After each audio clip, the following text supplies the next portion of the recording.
presented by LK Entertainment. Sachin Recording Studio, Saharsa.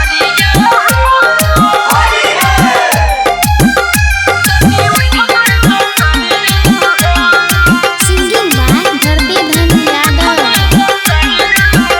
भाई होली खेलाय अपना देवर संगे रंग लगाबे दया पूरा अंगे अंगे रंग लगाबे दया पूरा अंगे अंगे भाई होली खेलाय अपना देवर संगे रंग लगाबे दया पूरा अंगे अंगे केना डोलवैया रंग केना डोलवैया तोहर मोहर पीछ परिया हो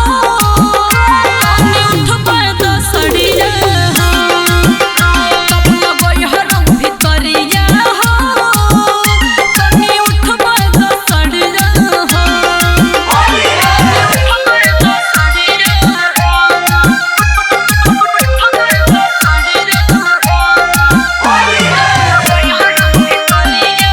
Sachin Recording Studio, Saharsa. लाले छचोली भौजी लाले छसरिया गोरे गोरे गलिया पा कोने रंग लगैया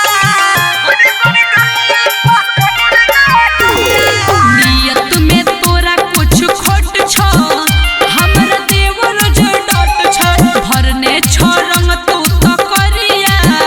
पीछ करिया बड़े मोट छ करिया बड़े मोट छ अभी काच छ हमर लुट पाई होना लहरिया पहले उठबे द सड़िया हो लगै हरम भितरिया हो पहले उठबे द सड़िया हो लगै हरम भितरिया हो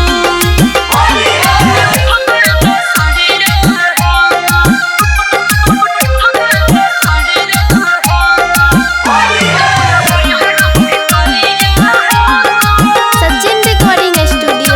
Saharsa. पिनछी पौआ भौजी बनल छै मुड है होली में लागै छै एकदम बारूद है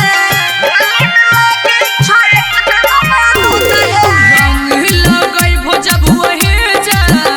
हमर होइतै न तेजा राइटर कृष्ण धरती धान तनी बात के बुझा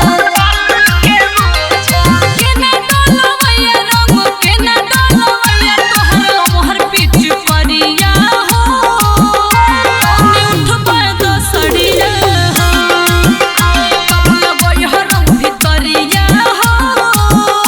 तनी उठबा द सड़िया हो